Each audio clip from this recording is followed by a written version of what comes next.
What up, Dokkaners? This is going to be a full breakdown of the part 2 pre-stream broadcast for the 10th anniversary that we got yesterday.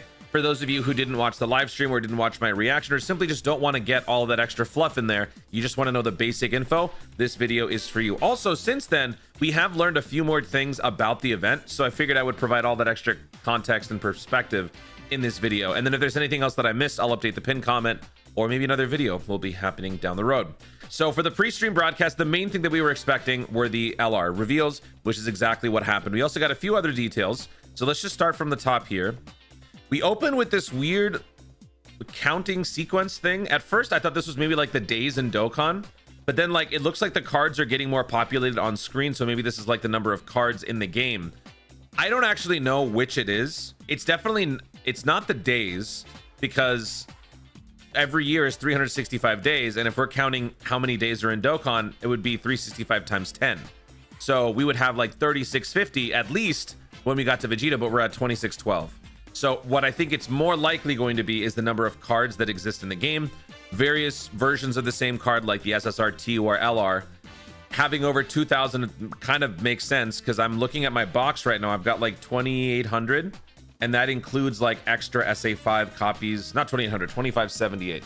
I think that's probably what it is. But then what's also weird is that between Jiren and Vegito, apparently this is suggesting that we've had 112 cards released. Jiren was 2,500. And then Vegito's 2612. We've had 100 cards released. I don't know if that's necessarily true. So ultimately, I don't know what this means. If you know, feel free to share.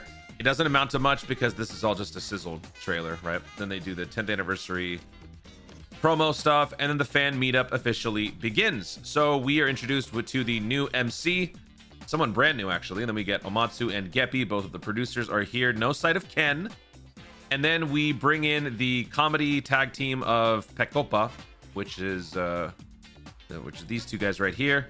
We have Shupei and Shoinji, both rocking purple suits, which we love to see. Kind of looks like Wilson Fisk. He's like a happier, funnier Wilson Fisk. I don't know why. All right, anyway, so with them here, they begin the festivities. They've got about 1,000 people in attendance. Fan meetup. It's a whole venue. There's actually some pictures out there that I'm going to show you guys. We'll talk about that at the end. But we jump into the info about the 10th anniversary after some free talk here. We start by talking about the upcoming events. Now, they don't go over anything new. They talk about training in the clouds. So a couple of details about training in the clouds. You can farm a special treasure known as Proof of Mastery to exchange for stones and more. You can get stones. So this is very much similar to the Natade Village crystal farming stage from the Worldwide Celebration, which was this right here, phrased exactly the same. Crystals of the Natade Village in exchange for awesome items. Here you got dragon stones, you got items, but you also got new EX orbs, which is something that they do mention here. You are going to be able to obtain EX orbs for characters that are getting easy A's during the celebration. So that doesn't mean super easy A's, it means easy A's. Now, characters from the anniversaries are already getting their unique equips from the 10th anniversary battle. So that would mean the 7th anniversary part 1 and part 2 LRs will probably not be receiving their EX skill orbs from this, but instead from that. So this probably just applies to characters like the LR Goku Frieza, the Worldwide Celebration easy A's, and maybe even the Android Cell Saga easy A's, if they are them, if those are going to be easy A's. Other than that, the 7th anniversary units will not be a part of this. And I mean, I don't know what else would be. That would probably be, oh, maybe the free-to-play characters, like the free-to-play Goten, Trunks, TUR what is it, interchangeable exchange, whatever, that thing. And then the free-to-play LR Demon King Piccolo. So here it is. There are also EX skill orbs that can be equipped to characters who will undergo Extremes the Awakening during the 10th anniversary campaign period. They also talk about the drop rate can be enhanced by 2 categories, Bond of Parent and Child and Final Trump Card.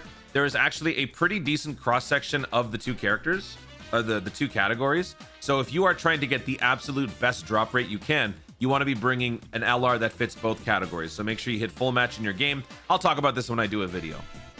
And also, the best part of this, which they don't even talk about here, is the fact that it is actually going to be the new best link leveling stage in the game for a limited time. I think it's actually, it might be around forever. So training in the clouds originally was this, and I showed you guys Truth's old videos, a little demo. The link level rate was 0.5. For those of you who don't know how link leveling works, you've got a standardized table of link level rates. So in a vacuum, These are the standardized rates for a link to go from X to Y. 8% from 1 to 2, 5%, 3%, etc. Obviously, the higher up you go, the less likely it becomes. When you go through a stage, the link level rate that that stage possesses factors into the adjusted totals. So here are some examples. Some of the best link level stages out there. 35-6 has a link level rate of 3.56, meaning the adjusted total or the adjusted probability of a link level from going from 1 to 2 is 28.5%. So this is a basic spread of the probabilities for that particular stage. On the crystal farming stage that some of you might have heard of, may not even know anything about, this was from the worldwide celebration. It was originally meant to be a means to farm out an item to buy things, but it ended up being a treasure trove for link leveling because the link level rate was 4. That was the highest link level rate that was available to us in an unlimited capacity. The Roshi event is only available once or twice per day, depending on your power level, but the link level rate varies between 4.5 and 7. So it's better, but it's not, guaranteed. But still, the crystal farming stage, which could be farmed out infinitely, gave you a 32% chance for a level 1 to 2.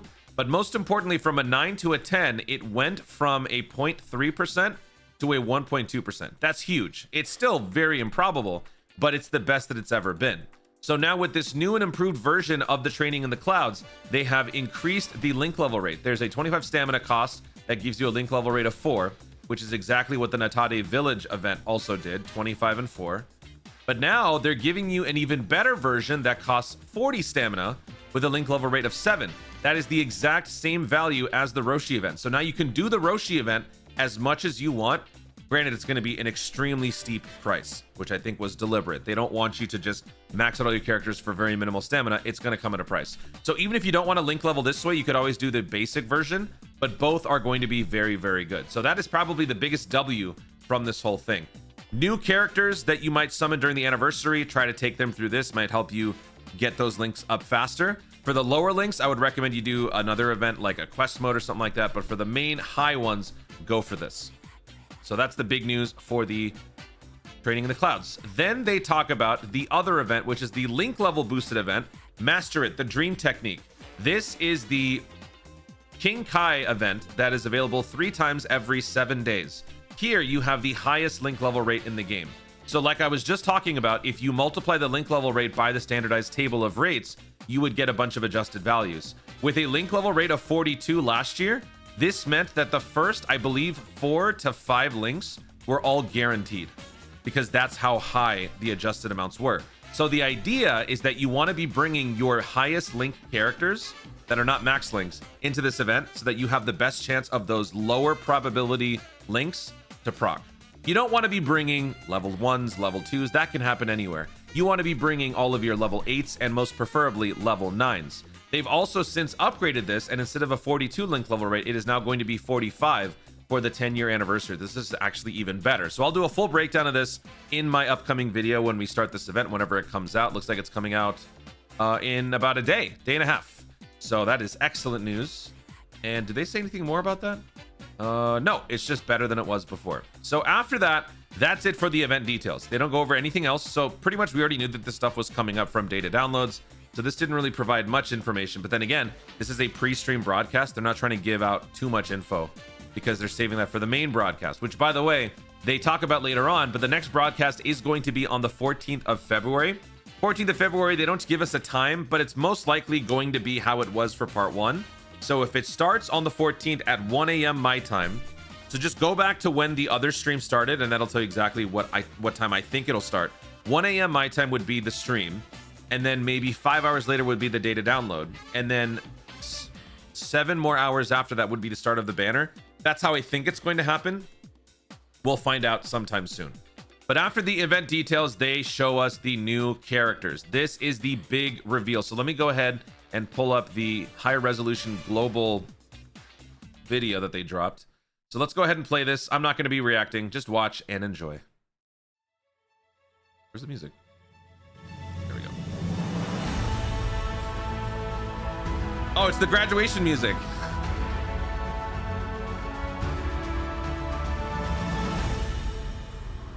Dragon Ball Z.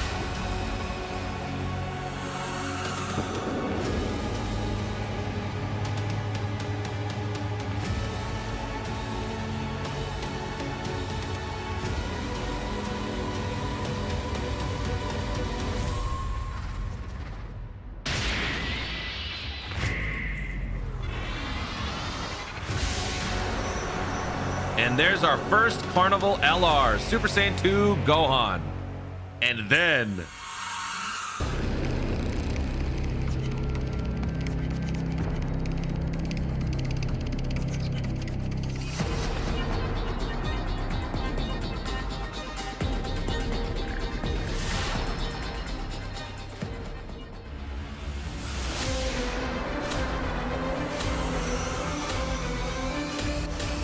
Goku and Frieza tag unit, that plus sign, it is a tag unit. And then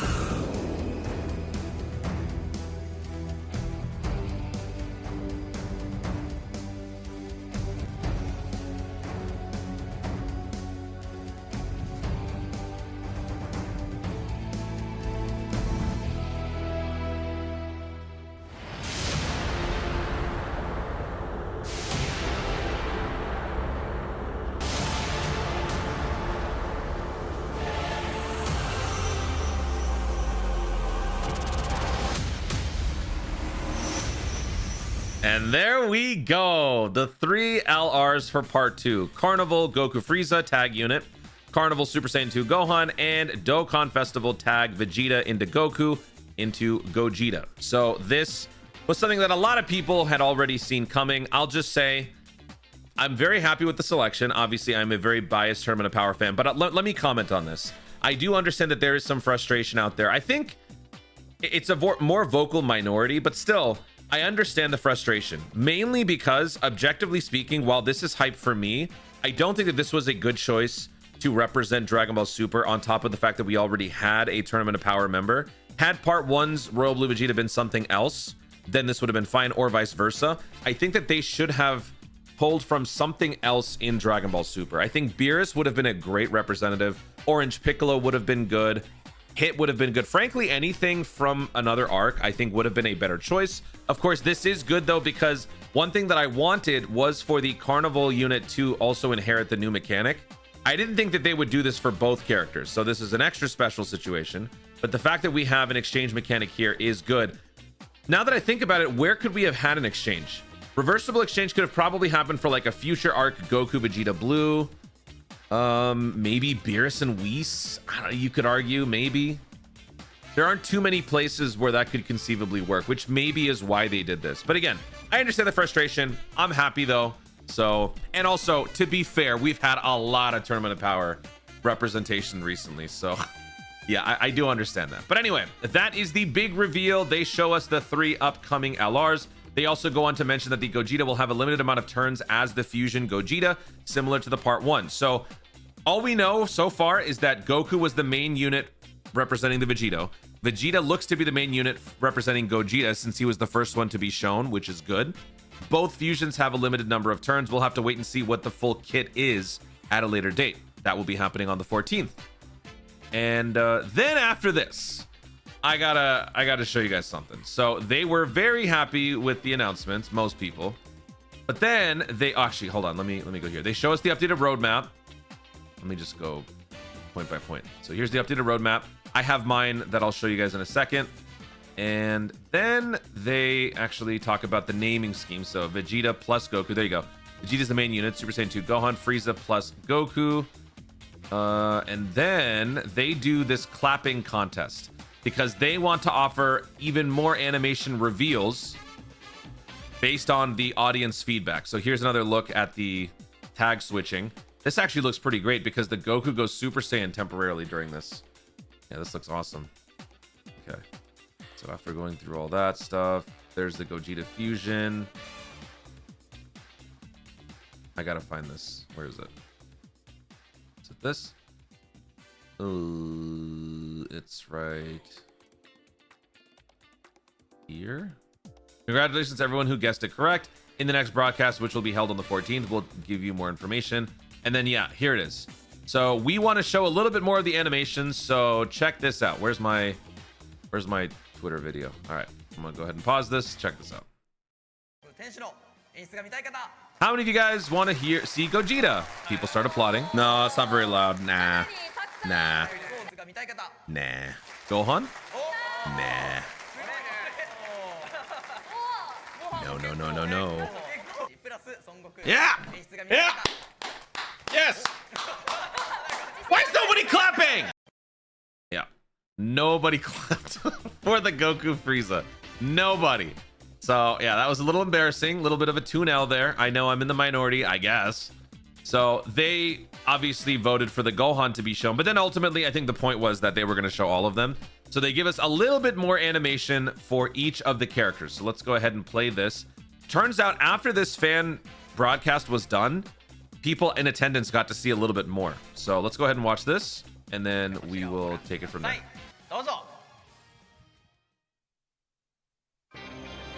The plants and animals that I love.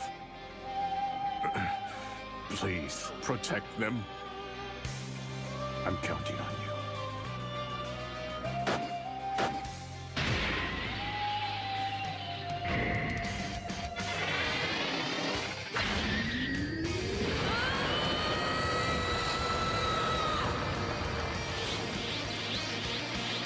You're gonna pay for everything you've done! Frieza, if I win, you've got to drop the grudge and promise to be our ally during the Tournament of Power, okay? That's cute. But when I win, you will agree to leave me alone to do as I please.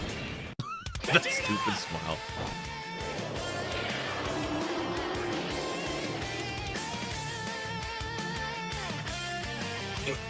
Mind your own business, Kakarot. Yeah, I get it. I've never faced someone this strong before. I'm getting excited. Fusion!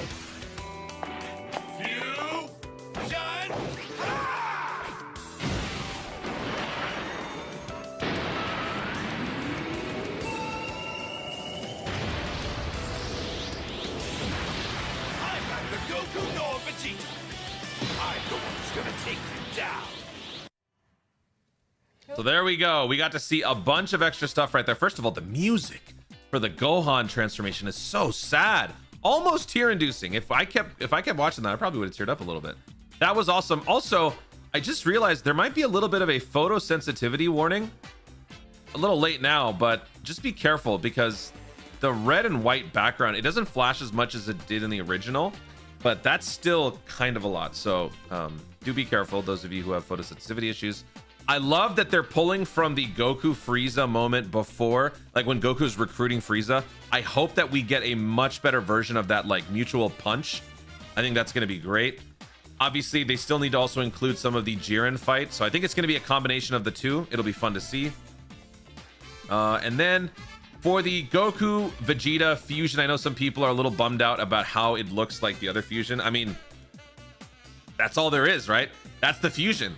So other than just straight up making a brand new angle, I don't really know what else they were gonna do. It's just one of those things, right? Like there's just not much else that they could have done there.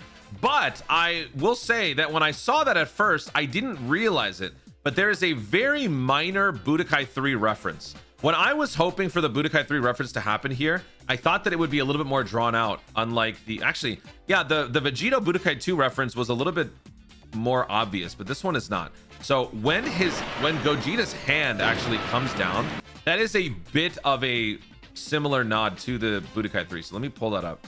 So here is, yeah, right there, brings it down, and then he smiles, right?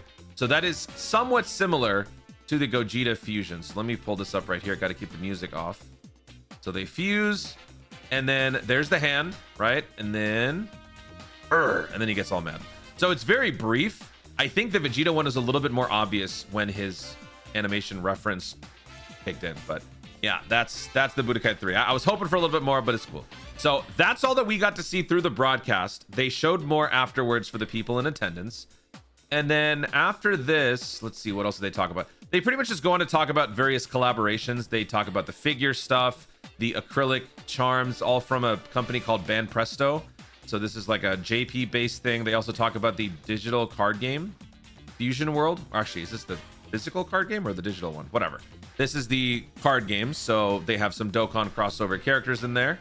And then they also talk about, oh yes, they announce for the very first time Dokkan Battle Original Soundtrack. So they are going to be selling the Dokkan OSTs with a CD collection. Now, I don't know if this is ultimately going to result in us not being able to listen to Dokkan tracks like on YouTube. I certainly hope not, but it is cool that they are commemorating this stuff into a CD collection. Although a CD collection seems kind of aged at this point, right? Like, is that a medium through which people listen to music still? I'm genuinely asking. I'm not trying to hate. I just don't, it doesn't sound like something that people really use anymore. There is no, I think I saw somewhere that there is no plans for a digital collection version of this. So yeah, I don't really know there. But that's pretty much it. That's all of the announcements that we were given inside the pre-stream broadcast. They show a little bit more about the CD collection. Looks awesome. The cover looks great. So yeah, it looks cool, but ultimately I don't think it's something that I'm going to be too concerned about. And then after that, they talk about how the next stream is going to be on the 14th. Hope you guys enjoyed, blah, blah, blah, blah, blah. So that's it for the pre-stream broadcast. Since then, though, we've had a few more pieces of info come out. So once again, here is the prediction that we originally had for the upcoming characters. We had the Gogeta Father Son and GOKU FRIEZA 17. I don't know if the 17 is anywhere in that LR animation set. Probably not. But now here is the official updated list. So we now are missing only 1, 2, 3, 4, 5, 6, 7. Let's face it, of the 7, we know 4 of them. We know this one, we know this one, we know these 2. The real question is what's going to be going on with these 2 and this. I think now it's actually probably going to be the Android. I think they're going to be both Super EZAs. Actually, I made that up. I think it's going to be Cell and then some random EZA. Because if we do the count, 1, 2, 3, 4, 5, that would be 5 Super EZAs. And then for regular EZAs, 1, 2, 3, 4, 5, 6. 6 EZAs. So it's kind of a balance there. If they were to give both of these Super EZAs to Android Cell Saga, it might... Actually, wait. Am I not counting right? 1, 2, 3, 4, 5, 6. Actually, wait. They should both be Super EZAs because then it would be even. So never mind. I take that back. But who else would be a Super EZA? Who else would qualify for that? And then the only other question would be, who's the banner unit? So Veku makes the most sense because fusion-based, similar to the Gogeta, but he's from Dragon Ball Super. But we have to wait and see what the categories are going to be. Since Vegeta is leading it, it's probably going to mean a successor's like, what, 250% leader skill? So would this extra character be a successor? And if so, who would that be? Beerus? Piccolo? What if they make Orange Piccolo the banner unit? People would be heated over that. Okay, so after that, we've had some more info release. Info on part 2, units active skills. So let's go ahead and check out this Reddit post, courtesy of Jibril. Oh, that's a Yu-Gi-Oh fan. That's one of the names of the Blue Eyes White Dragons. Anyway, okay, after the streaming, the devs showed all 3 active skills for the stage only. GOKU FRIEZA, a renewal version of the original GOKU FRIEZA's 18 key. Awesome. Good, but nothing special. I'll be the judge of that. Super Saiyan 2 Gohan, probably the best version of the father-son Kamehameha. Excellent. Gogeta Soul Punisher with the original animation, also really nice. The KO screen reminds me of Dragon Ball FighterZ Super Saiyan 4 Gogeta one. Oh, so isn't that also like kind of what we had in the LR physical Super Saiyan 4s? That's pretty cool. Goku and Frieza don't actually have any unit with good animations representing that moment, so I'm hyped for that. I disagree. I think that those animations for Goku and Frieza are still peak to this day. But that's good. We're going to get an even better version of that. They don't mention 17 here, so the active skill does not include 17. Okay. A couple more details. Looks like they have no plans to release Dokkan OST on digital platforms. The background music has been produced. That has produced many intense battle scenes. Blah, blah, blah, blah. No plans for streaming or download sales, so these tracks can only be enjoyed in the limited edition. I mean, the thing is, though, you can get these songs in the game through the burst coins. So I don't see this being more than anything just like a collector's edition, right? Just something to commemorate your love for Dokkan. I don't think it's going to be anything more than that. Then we have some pictures from the actual venue. So shout out to these people who were in attendance. So they show all these different things here. The the Golden Frieza clone arc. They show the first, this is what, January 30th, 2015, the start of Dragon Ball Z Dokkan Battle. You got 2016, some wallpapers. You got some older characters here from 2016. Yeah, a lot of cool stuff. I can't read all this stuff, but it's cool, right? Could have seen all this stuff when I was at the LA fan meetup, but no, we had to burn up. So people got to take pictures within card art, which is awesome. Oh, I just realized, okay, the attack is 2, defense is 8, and 2025 is the HP. That's cool. So shout out to all these guys who got to attend. Here's a video. Let's check out the video here. Ginyu Force. It's just a giant, long, panoramic graphic. Oh, there's a little sacred timeline here. That's cool. That's cool. UI Goku 2020. 2021. UI Royal Blue. Bardock event. GOKU FRIEZA 2021 worldwide celebration. 7th anniversary. Yep. It just keeps on going. That is a giant graphic, and that is awesome. That is awesome. Let's see. Is there anything else? This was the hashtag. I think that was it. Yeah, this is same thing. So there you go. That is all the information that we have had since the pre-stream broadcast. If there's anything else that I otherwise forgot to include, I will do so in the pinned comment. But that's a lot. And I think, honestly, like, again, I know that some people are a little down on the GOKU FRIEZA. I think that having 2 tag units as opposed to 1 is definitely going to make this part 2 overall feel better than part 1, assuming, of course, that their kits are going to be good and all that. I do think that they will be. So let's see what they end up doing. Let's see if Universe Survival Saga can get one last redemption with this LR. After that, I'm totally fine. Let's just sunset Universe Survival Saga for maybe a couple of years. That's totally fine. We need more characters from other arcs. I stand by that. I'm just being honest with you, man. I'm a biased Universe Survival Saga fan. Look, Omatsu and I were buddies. He was nice enough to do this for me. I told him afterwards, you know what? You don't need to do this anymore. Let's take it easy on the tournament power. He said, okay. So don't worry. It's taken care of. Guys, thank you so much for watching. If you enjoyed the video, please leave a like down below. Let in the comments your thoughts on this whole presentation. Did you guys enjoy it? Are you skeptical about anything? Which character looks the most hyped to you in terms of card art? Which character do you predict to be the best? Probably Gogeta. And let me know if there's anything that I missed in the comments down below. Also, be sure to subscribe for more dope content of the future and click the notification bell so that you'll let you know you want to see more of my stuff. Do it. Thanks again. Stay tuned, and I was to Dokkan responsibly.